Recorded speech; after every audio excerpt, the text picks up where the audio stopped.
Everyone wants to be stronger, not just physically, but in every part of life. But between confusing workout advice, complicated equipment, and trying to figure out nutrition, where does anyone even start? Well, to get stronger mentally and physically, go to Anytime Fitness.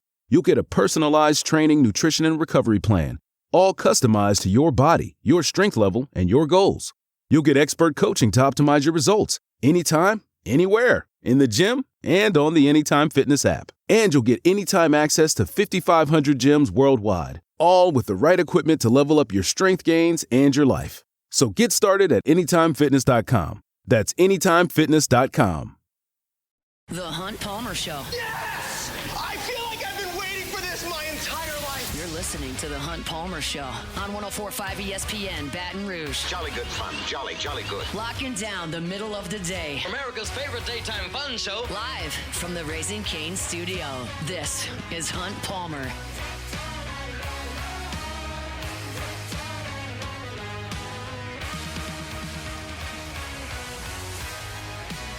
Welcome in. Hunt Palmer coming to you from the Raising Cane studio downtown in the capital city on this Monday. Hope your work week's off to a good start. Alondra Villarreal and Cassie Spazzali. That is a lot of vowels. They're back there on the ones and twos. We're off and running here on this Monday. We'll have Denton Day in hour number 2 at 2:30. Got to talk about my SEC picks against the spread. There's been a firing in the NFL in the last 10 minutes. The Saints and the Patriots did battle yesterday inside the Dome, and, of course, LSU in South Carolina. So lots and lots and lots to do. Let's crank it up the way we do every single day with our Genesis opening drive. It's time for Hunt's opening drive, presented by Genesis of Baton Rouge.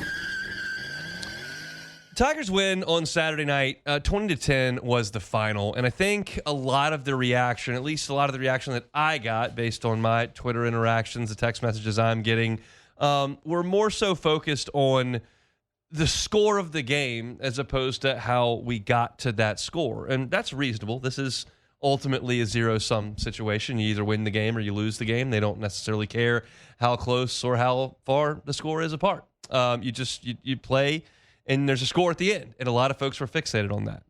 And if I am breaking this game down as a coach, I would discuss it one way. But I'm sitting here as a talk show host that is talking to a fan base, essentially. And so I feel like there's a different way to address this football game, and that's the way that I'm going to take it here. I'm ultimately kind of talking to the fan base and not the product on the field. This will be discussed very, very differently Sunday, Monday, Tuesday in LSU's ops than it is for me. But this is the way I felt exactly post-game. And it's the way I feel a day and a half later. I tell you all this all the time. There are plenty of occasions in my 9 years doing the post-game show where 30 minutes after that thing goes final, I'm talking and I feel one way, and then you see something different, or you find a stat, or you reassess maybe things without emotions, and things feel a little bit differently on Monday. That's not the case this time. I feel the exact same today as I did on Saturday night when I did the post-game show. 20 points is not a sufficient amount of points for LSU to score moving forward. It's not shocking that LSU only scored 20 points. I picked this as a 23-9 game. Like, I didn't think LSU was going to go out there and score 40. That's just not what they've been. I thought it was a good matchup. I thought they would win the game.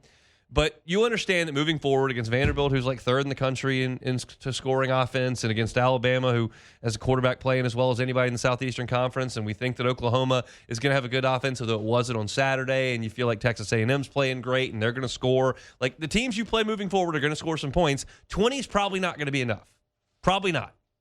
So the immediate reaction, I think, for most people is to go, okay, 20 is not enough. And that's okay, but I'm going to add some nuance to it. And I think the offense did some really good stuff on Saturday. 20 points is not enough. I think the offense did some good stuff. Let me just go through the drives. I'll go through the drives, and I'll give you my thoughts on it. Your first drive, you got the football and went 3 and out. It sucked. Terrible drive. 3 plays, no production. Your first play was a handoff from under center, got blown up in the backfield by Stewart, lost 4 yards. The first drive stunk, 3 and out. After that, you got handed the football in the red zone by a fumble, and you went 3 and field goal, and that stunk. But on that drive, you had Trey'Dez Green wide open on third down, and Green and Nussmeier had a miscommunication. That's my belief. Because that's an easy throw that Garrett's going to make 99 out of 100.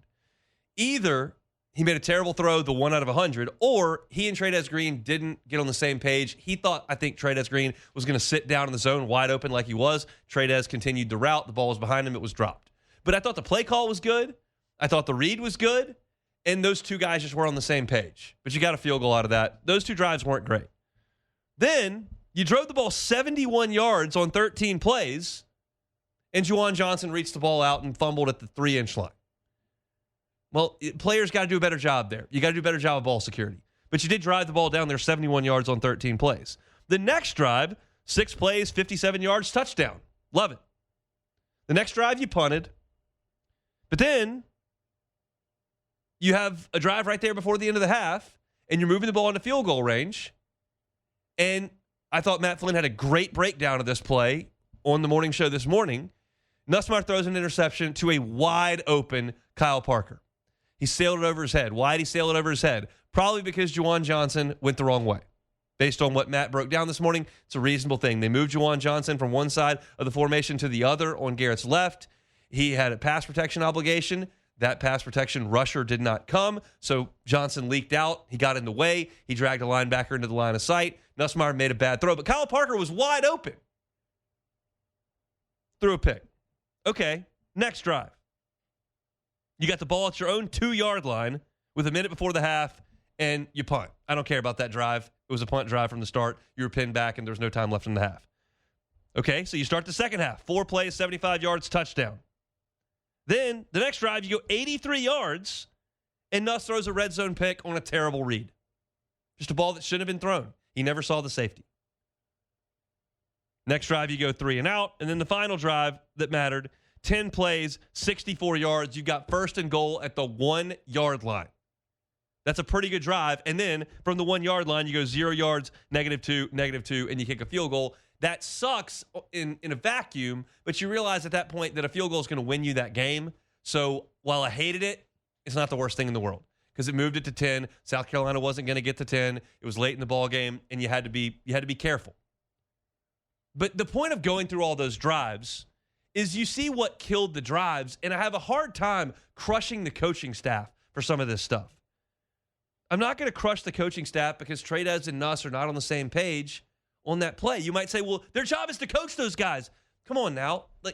Gary Nussmeier's a 5th-year senior. Trey'Dez Green is a 2nd-year player in this program. He was a focal point in the offense. He did some great things in the game.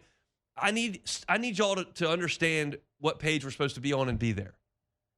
Then you fumble at the goal line. That's not the coach's fault. Don't stick the ball out at the 1-inch line.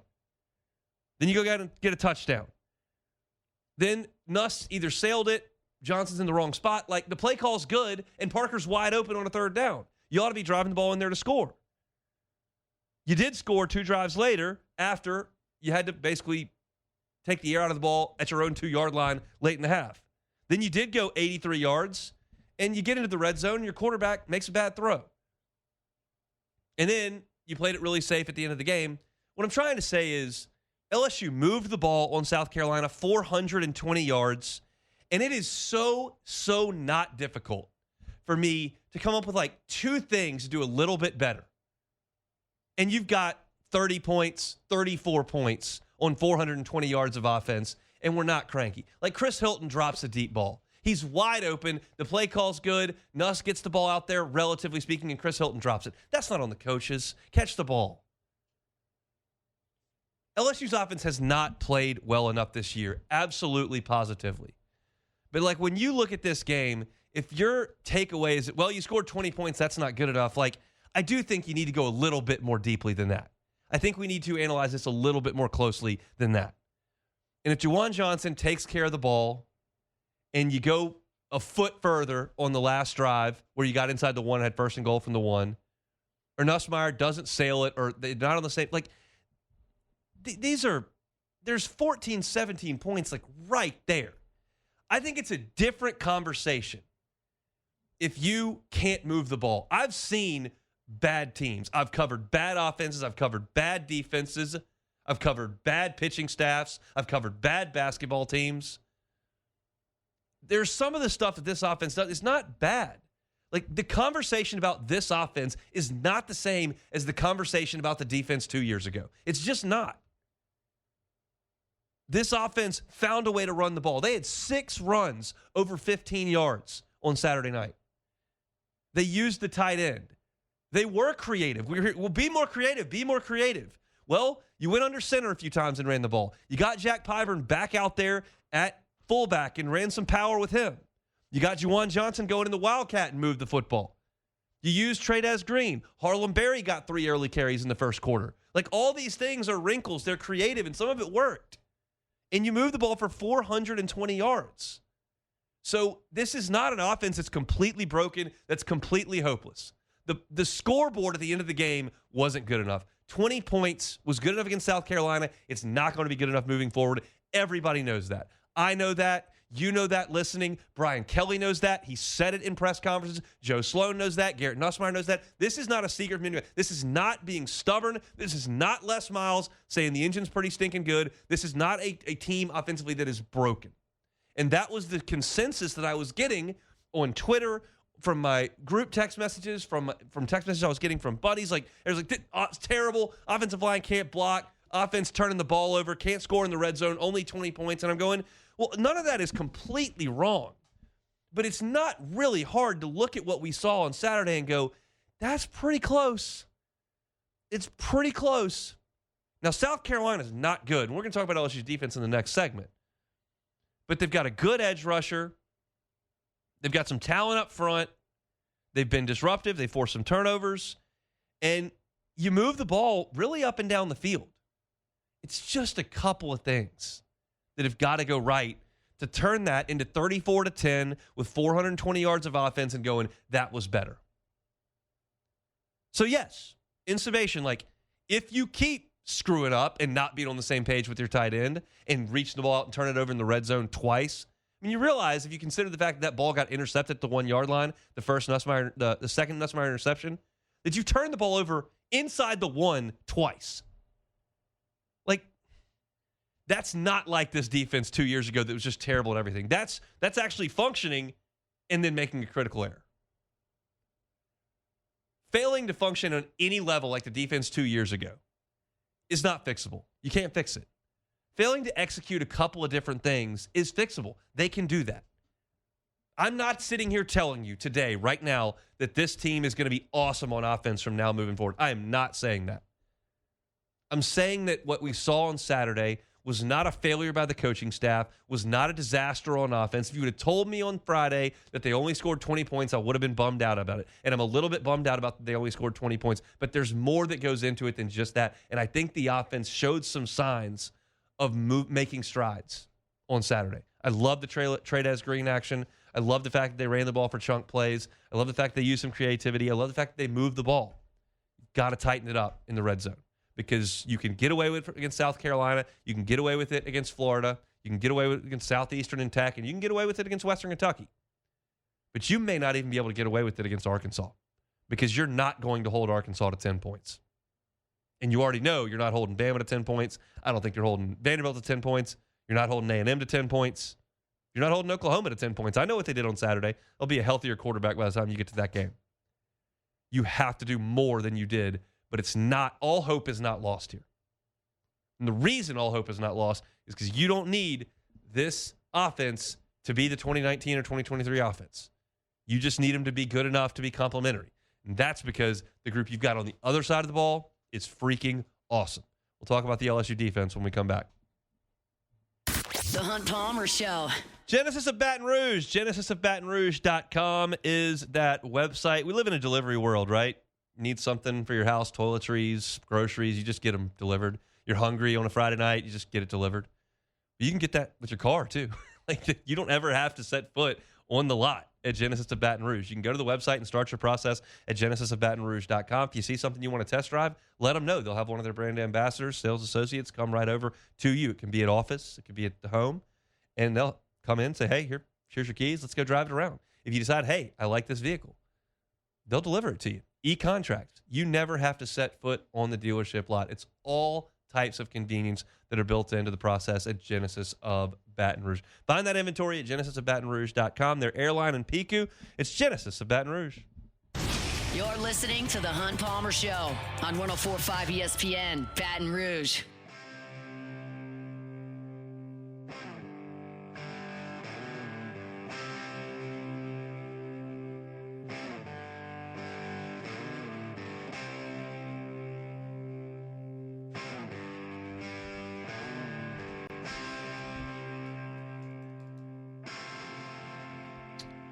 Talk some Saints. This Black and Gold fell to New England on Sunday afternoon in the Dome, but I want to stick with LSU here for the second consecutive segment. Tigers beat South Carolina 20-10. This is very similar, I think, to the conversations we were having after the win over Florida. And, of course, the fallout in that press conference when Michael Caldwell asked Brian Kelly about the ground game and the offense, and he kind of lost his composure there too a little bit and called the media spoiled. And he went too far for that, and he apologized, and he knew it. But really, it was more so Michael Caldwell asked a reasonable question. He was speaking from the fans' perspective because that's who he's serving with his newscasts. And it was a question and a comment that a lot of people in the fan base shared.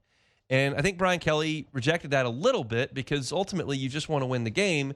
And he was thrilled they did that, and he didn't want to think about the fact that you had to score more points and be better on offense down the road. Just wanted to celebrate that win. And I understand where both parties are coming from, and I think it was proper that Caldwell got an apology from Brian Kelly in that way. But here's the deal, like bigger picture, and that's why the frame conversation feels the same today as it did against Florida. Because here, in football, in baseball, in women's basketball, in a lot of different sports that have proven themselves to be among the elites in collegiate athletics, you get graded on a championship curve. And that's a tough thing. That doesn't happen in West Lafayette, Indiana, when Purdue wins a game 20-10. It doesn't happen in Berkeley when Cal beats somebody 20-10. It doesn't happen at Boston College. But it does happen here. It's the same way, nobody's going to throw a fit if the men's basketball team, finds a way to win by 6 against Northwestern State. Like, okay, whatever. Because there's not a championship expectation around men's basketball around here. There's just not. I long for that day when it happens, but it's just not here right now. But there's a championship expectation around LSU, and the offense is being graded on that curve. And because of that, it's dominating the conversation. What we can certainly still do and should do is praise this defense, because you did go out there against a team whose quarterback is probably going to be a first-round pick and hold them to 10 points on what amounted to one busted play. One play. And you got to make the play, but there's one play. I'll say this, we can talk about both sides of this. South Carolina is a freaking mess on offense. They've got an athletic quarterback who does some freakish things. They can't find a running back. Then they found one that busted a 71-yard touchdown, and they didn't give him the ball again for 2 more quarters. They don't have elite wide receiver play. They don't have a go-to tight end that's a problem matchup-wise. Their offensive line is hurt and playing poorly and getting penalized. They're a mess. But LSU's defense is great. It's great. And you saw more of that in the game on Saturday. I thought all 3 levels were great. The best of the 3 was LSU's coverage group. I thought Halsey played awesome. That was a great read of his to go over the top and catch that interception. Awesome play. I thought DJ Pickett and PJ Woodland did a good job on their sides because they're going to get a lot of action, generally speaking. And then, for whatever reason, South Carolina, late in the game, when they were in it, down 7 points, decided to target Mansour Delane twice, and guess what? 0 for 2 with a crucial pass breakup on 4th down. It was 4th and 4, 6 minutes to go in the game. South Carolina's got a chance to go down there, get a touchdown, maybe go for 2 to take the lead. But it's 4th and 4. And the play that they draw up is a one-read hitch route at the sticks on Mansour Delane, who I think is playing the best coverage football in the country. That was a laughably silly decision by Mike Shula, and that's as kind as I can be. If I were being more realistic, I would say it was stupid. It was a stupid decision to throw at the best dude on LSU's side on that type of a route at that spot. And Delane just batted away easily. It was awesome. But you move up a couple levels to the LSU front. Jack Pyburn's stats in this game are not going to blow you away. 6 tackles, half a sack. But he was way more impactful than that. His Pro Football Focus grade isn't great in this game because he didn't finish quite as many plays. But he got back there and disrupted Sellers time and time and time again.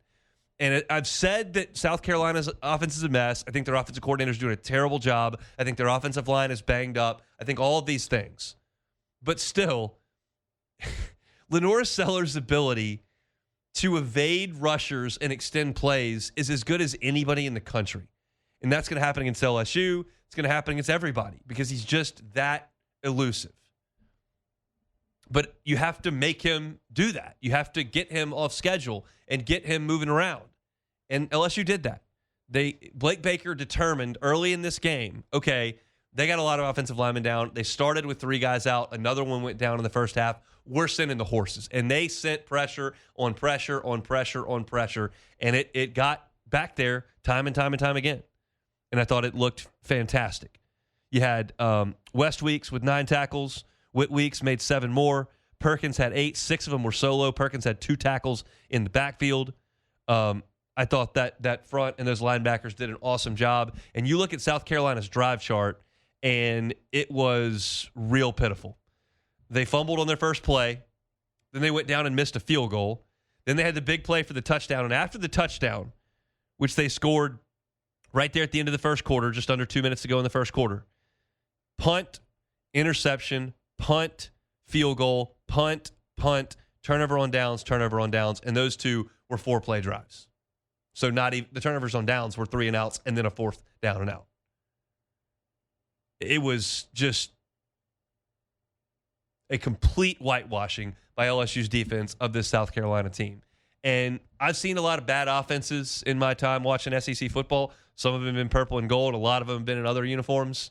And you still got to go out there and put the clamps on them. And LSU did. And that goes back to my point of last week, all week, just saying I trust this defense in that stadium. And that's what you saw on Saturday night. It wasn't a great environment. Wasn't a great crowd. 40% of it thinned out in the fourth quarter. Brian Kelly mentioned that in his press conference today. And that's just, another thing that we've got to discuss. But, it was the defense bringing its own lunch and making sure that South Carolina had a tough time, and they really, really did. Carolina, on 3rd downs in the game, had a heck of a time. They were just 6 out of 16 for 38%. Their average distance to go on 3rd down was 10 yards. And when they got into 3rd and long, 3rd and 9+, they were 0 for 7 in this game. LSU forced a lot of 3rd and longs, did not allow them. They were solid in the entirety of the game except for 1 long busted run. And you got to get that cleaned up and make sure it doesn't happen because LSU's offense is not going to give you a ton of margin for error more often than not. But they didn't need a lot in this game. They just they did a great job start to finish. Blake Baker's doing an awesome job. And we're dominating the conversation with the offense. And that's fine because you're talking about championships, and the offense is what's making this not look like a championship team. But all the while, the defense is just showing up and showing out. And as long as you don't put them on the field for 84 plays like you did against Ole Miss, they're going to be difficult to move the ball on. And South Carolina didn't move it, but for the one big play. And so that's it's great stuff from Blake Baker and his group, and that deserves to be talked about because it was an awesome job by LSU. South Carolina was penalized in this game, just an inordinate amount of times. I was sitting next to Chris Marler, who of course does Locked On Gamecocks, and like, well, it's probably about time for a false start. Boom, false start. It was just like on cue. 13 penalties for 65 yards in this game. LSU was only penalized 5 times in the game. And South Carolina, last stat here that I wanted to bring up on my notes here.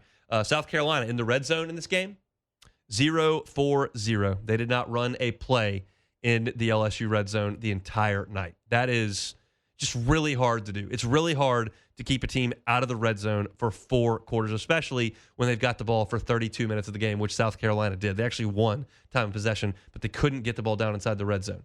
LSU's defense is really, really, really good, and they'll keep LSU in games, and they're going to give LSU a chance on Saturday against Vanderbilt. They'll give LSU a chance against Texas A&M, Alabama, Arkansas, Oklahoma. Like, they'll have a chance.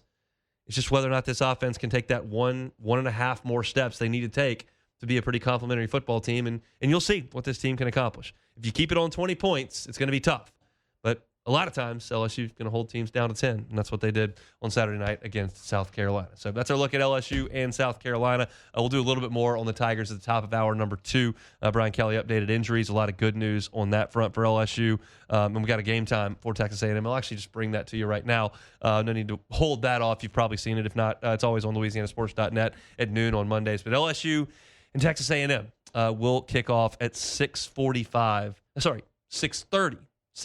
kickoff on ABC. It'll be the primetime spot. And if LSU can find somehow, some way to go to Nashville and beat Vanderbilt by 1 point. 1 point is all I ask. 11-10, 48-47, whatever. You beat them by 1 point. You come back home against Texas A&M, and it will be an unbelievable environment, and it won't be empty in the third quarter, and it will be an unbelievable football game that you can set up if you can take care of your business in Nashville, because A&M is going to be undefeated. They're not losing to Arkansas this coming week. They'll be a top 5 team. If LSU wins this game against Vanderbilt, you're talking about an LSU team that's 6-1, and you'll really have an incredible environment on your hands for LSU and A&M inside Tiger Stadium. We all want that, but they got to go out and handle their business on Saturday morning at 11 o'clock against Vanderbilt. But if you missed that, 6:30 ABC kickoff for LSU and A&M a week from Saturday. All right, Saints were in action yesterday. They lose to New England. There was some positive. There was, unfortunately, very much some negative. We'll talk about that when we come back. The Hunt Palmer Show. This is the Hunt Palmer Show on 104.5 ESPN, Baton Rouge.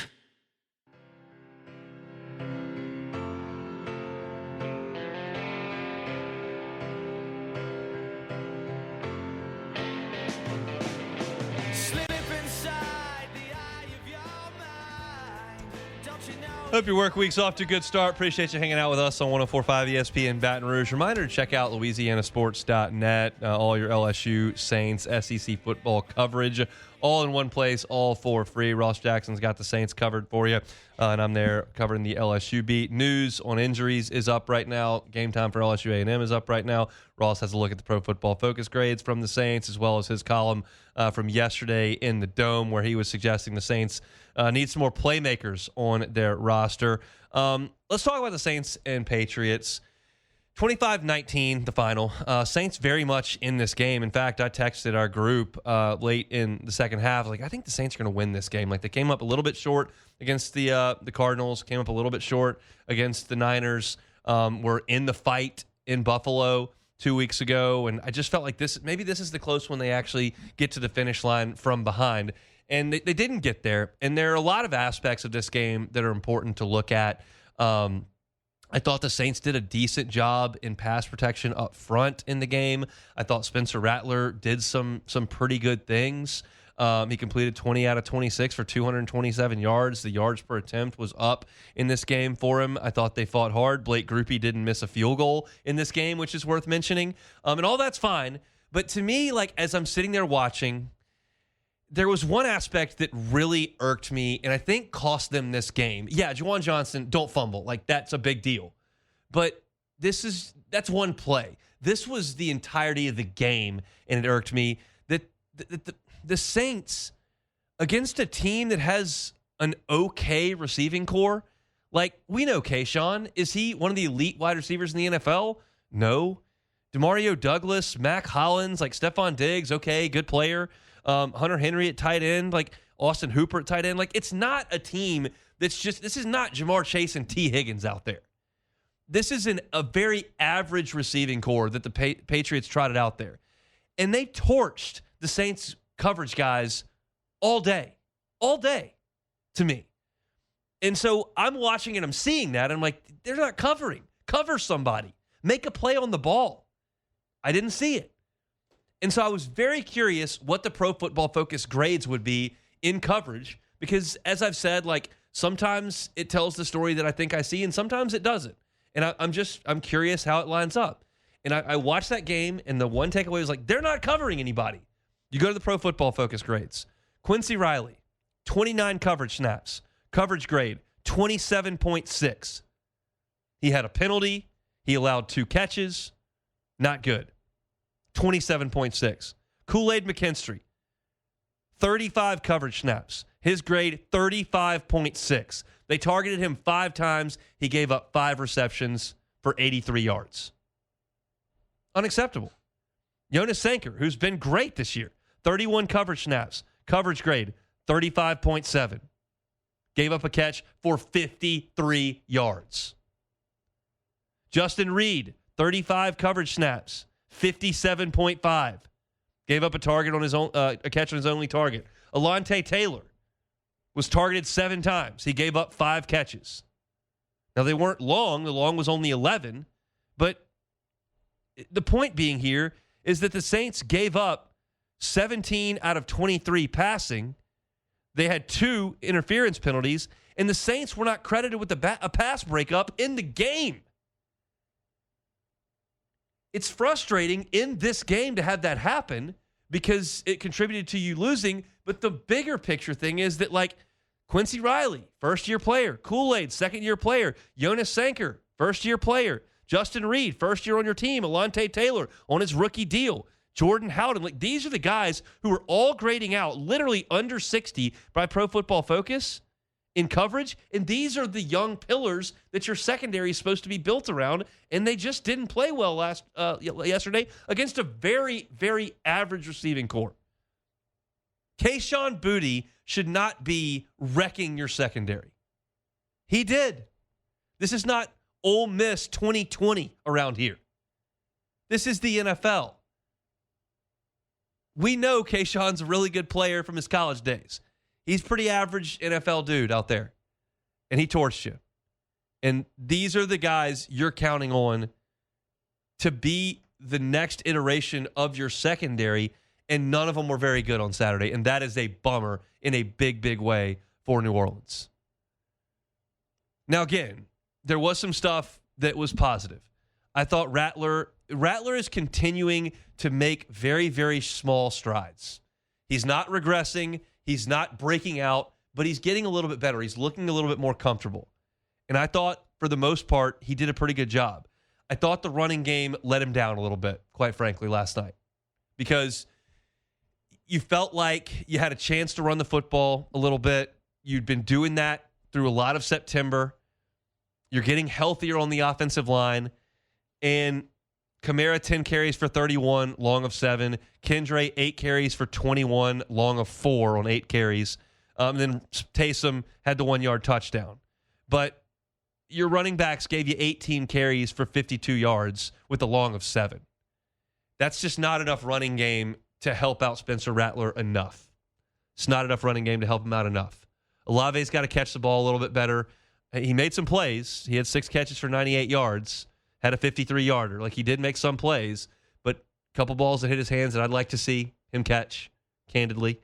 Shaheed never got going, long of 17 for him on 4 catches. Cooks had the one big play for 21 yards to get a first down. That was a nice play. But Juwan Johnson with the crucial mistake. It was so close on the replay. Thought it could have gone either way. Would have liked it to go on the Saints' way. Didn't. But it's just a okay offensive effort, and I don't pin it on the quarterback. But I thought they were going to have a chance to win the game, and they just could not get it done on Sunday in the Dome. This is a spot where you thought you had a chance to get a couple of wins from the Patriots a little bit better than you thought, and it didn't work out that way. So now you look up, and the Saints are 1-5 on the season. You play 3 of your next 4 on the road. At Chicago, then home the Buccaneers, who are really good. Then you're at the Rams and at the Panthers. These next 3 weeks are going to be really dicey for the Saints. I mean, we're working this thing in segments. You're trying to see improvement game over game, but it's going to get dicey here. At the Bears, who are playing a little bit better, we'll see what they do tonight. They've won 2 straight. The Bucs look really good, and they're coming into the Dome. And then you go play the Rams. The Saints are not winning that game. And then at the Panthers, who knows? But 3 of the next 4 on the road at 1-5. is a tough spot to be in, and the trade deadline is approaching. And I think a lot of what we're going to talk about with the Saints moving forward is what assets do the Saints have that other teams might covet, that might be able to give you some draft capital to help build this thing. Because there's just not a lot that I'm looking at on that roster that I have to simply must build around. I'm not in a hurry to move your 2 tackles. I'm not in a hurry to move your center. I'm not in a hurry to move Shaheed. I'm not in a hurry to move some of your first-year players like Jonas Sanker. But just about everybody's going to be essentially available, and you got to see what you can move, because this looks and feels like this 1-5 is going to end up in 2-7, and then at that point after the bye, you've still got some games that are going to be really tough to win. It's going to be hard to go to Tampa and win. Going to Atlanta, we'll see. But there are some games that are winnable. You're at the Titans, who just fired their coach. You got the Jets coming in, who are just atrocious. The Saints may have dodged a huge bullet with Aaron Glenn, because he looks overmatched, both on the product they're putting out on the field and the decisions that he's making week in and week out. You got a home game against the Panthers. You're at the Dolphins, who are in turmoil. There's some stuff on the back end that's a little bit promising, but the next 3 weeks don't figure to be great, and that's what's leading right up to the trade deadline. So disappointing that the Saints couldn't find a way to finish it, but if you're trying to be a little bit sunshine and roses, they're doing some good things. They're just not doing enough to win games. They're competitive. They're not getting dusted week in and week out like you thought they might, but predictable that their record would be kind of where it is sitting there right now. We'll see how things move forward there in New Orleans, and we'll talk a little bit more about the Saints on tomorrow's show. All right, we'll step aside when we come back. I want to do 2 different things. One of them, LSU baseball did some things on the practice field at Alec Box Stadium over the weekend. I want to briefly discuss that, as well as a big picture baseball issue that we'll get to as well. So don't go anywhere. We'll close out hour number 1 when we come back. The Hunt Palmer Show. You're listening to The Hunt Palmer Show on 104.5 ESPN, Baton Rouge.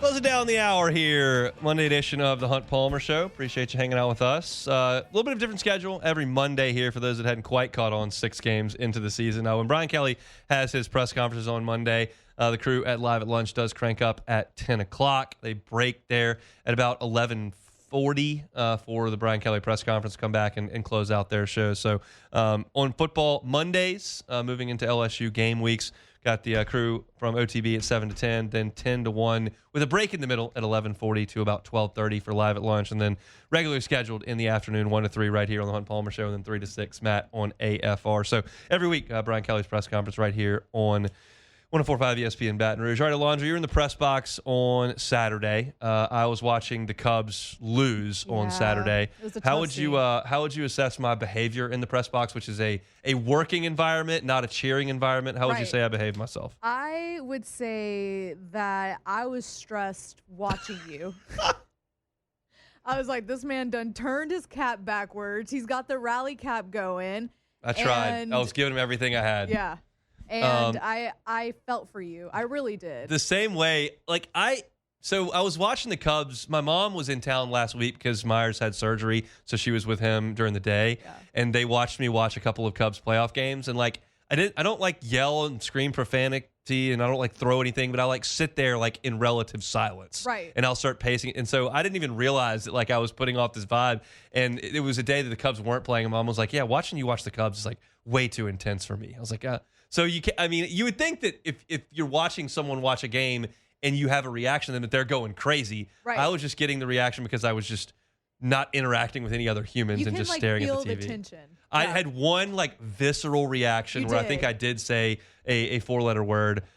It was when the Cubs were down 1 and it was getting a little bit late, and the leadoff man for the Brewers, the 9-hole hitter, was leading off an inning. He's the worst hitter on their team, and he hit a routine ground ball to the Gold Glove shortstop Dansby Swanson. He fielded it perfectly, and then threw it over the first baseman's head. Didn't set his feet, and I just freaked out. Yeah, it didn't cost us. The next guy hit a double play, but I can't have my best defensive player just half-assing a throw across the diamond in the most important game of the season, and I just freaked out. That was the one time I heard you have like an actual Yes, I did. visceral I reaction. jumped back and just freaked. Yeah, I was in my Cubs hat. It was a bad deal, and I told you this off the air, but I was so curious on Saturday morning when I woke up because my game day routine post game I do the show, and then I have a column to write for LouisianaSports.net, and I get home and it's usually really late for night games, usually like 1 a.m, and I pour a drink and sit in my kitchen like by myself and just like decompress from a long day.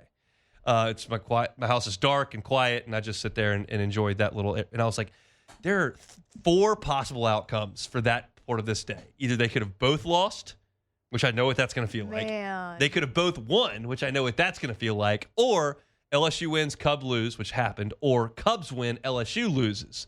And like, I was curious how that beverage at 2 a.m. was going to feel. And I'll tell you, LSU got a big win, beat South Carolina. Cubs lose, season's over. I was still really sad. The LSU win did not help me at all. I think the Cubs loss just stung so much more because they had a chance to win it, and they had a chance there are 5 teams left at that point. Right. 5 teams left. And you got a chance to eliminate one of them in one game, and you've won 2 in a row. And like, I'm curious still how it would have felt if the Cubs won and LSU lost. Because I still feel like I might have been a little bit sad. Not as much, though. But I guess this is what I come back to. I feel like on Saturday morning, I felt like the Cubs had a better chance to win the World Series than LSU does to go play for the national championship. Right. It's just the way I felt. I might be wrong. The LSU might get hot on offense and start cooking. But that's the way I felt on Saturday morning. And so the fact that the team that I thought had the better chance didn't get it done, that made me sad. I also just don't feel like LSU's win was so... It was an ugly game. Right, exactly. Like, it wasn't so great that it could take away from the loss that the Cubs had. I did walk into your office earlier to ask you if you needed anything for today, and you weren't there. And I just see, like, the big-ass W flag, or the flag on your wall, and I was like, oh, man. Very sad. Tough sad times. stuff. Yeah. It was a pretty good year. They had a pretty good year, but came up one short. And I will tell you this. I freaking hate the Brewers. Hate the Brewers. Taylor told us that you think that they're cheating. It was the only logical explanation, because when you have a team with no good players that wins like 50 games in a row like they did, I have to assume cheating. No. And let's see how the Brewers do at Wrigley. Got smashed. Then they go to their home field. Play great. Win. You tell me. Okay. Tell me what's going on there. Look. You don't have to tempt me And with a conspiracy. I will say, I texted someone at LSU because, like, Jacob Mizorowski signed at LSU and then didn't come. And then he pitched 3 innings for the Brewers. Texted somebody at LSU, I was like, this Mizorowski guy. He spurns my school, and then he destroys the Cubs. And then Bryce Terang hit a home run in the 8th inning. Yeah. He signed at LSU and didn't show up. Mizorowski. Now, that was in the Maneri miserable. era, but the Miz, it was awful. So these 2 guys who spurned my alma mater then go on to destroy my professional team in the process. Those guys will not be invited to any Palmer family gatherings, any birthday parties in the near future.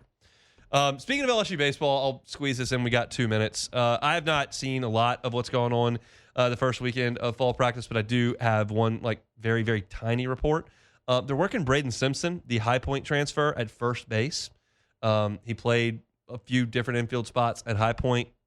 That to me is an indication that it's very likely that Trent Caraway, the Oregon State transfer, is the third baseman.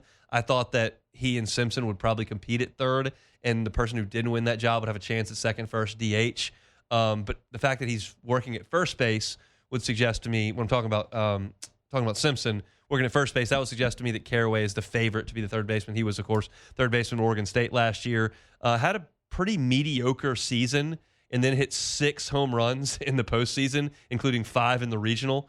The 6 home runs in a single postseason, the most in the history of Oregon State baseball. That was heck of a June for Trent Caraway, but he's trying to put together an entire season. We've seen some transfers come in to LSU and really elevate their offensive games. We'll see if Caraway can do that, but it looks like he's the earliest it can be, in fact, 1 weekend into fall ball, the early guy to look for at third base, and maybe Simpson gets a look there at first base. He'll be in competition with John Pearson, with Zach York from Grand Canyon. I think that Seth Dardar will have a chance there as well. And kind of look at second base for some of those guys too. So very, very early. There are a lot of moving pieces. Shortstops obviously settled with Milam, but I was curious to see how they would split some reps early at first and third. It looks like Trent Caraway is that guy at third base.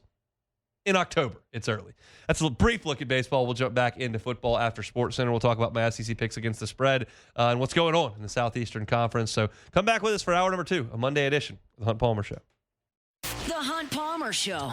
Swing Easy Golf Club here in Baton Rouge. Seguin at Perkins, an awesome spot to go hang out and enjoy some indoor golf. They've got great simulators that are set up in private rooms with comfortable seating, television. They've got beer, wine. Go hang out, hit some golf shots. You can play Pebble Beach. You can play Cypress Point, TPC Sawgrass. You think you can hit the ball on the island green? Bet your bunnies in there if you can do it.